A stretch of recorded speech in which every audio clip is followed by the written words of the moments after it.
Your stomach is trying to digest itself right now, every second of every day. The only reason it hasn't succeeded is because it never stops rebuilding. To digest food, your stomach produces hydrochloric acid. It's strong enough that given enough time, it can dissolve metal. That's not an exaggeration. That's chemistry. And your stomach lining is made of the same kind of living tissue as the rest of your body, tissue that acid should be able to destroy just as easily. So why doesn't it? Because your stomach isn't just relying on toughness, it's relying on armor.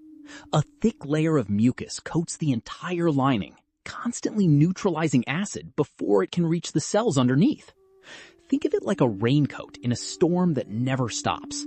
The acid doesn't let up, so the coating can't either. But even armor wears down, so your body does something more radical.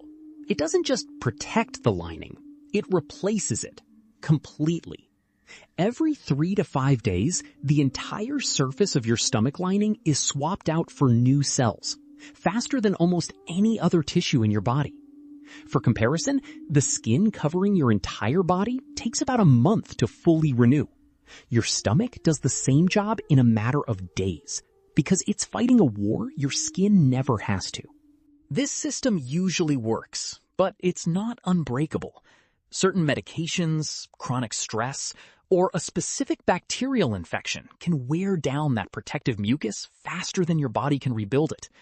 When that happens, acid finally reaches tissue it was never supposed to touch. That's how ulcers form. Not because the acid changed, because the defense underneath it didn't hold. Your stomach isn't just an organ quietly digesting your lunch. It's a battlefield, rebuilt from scratch every few days just so it can keep surviving the very acid it depends on. Most of that you'll never feel. You just get to enjoy the meal.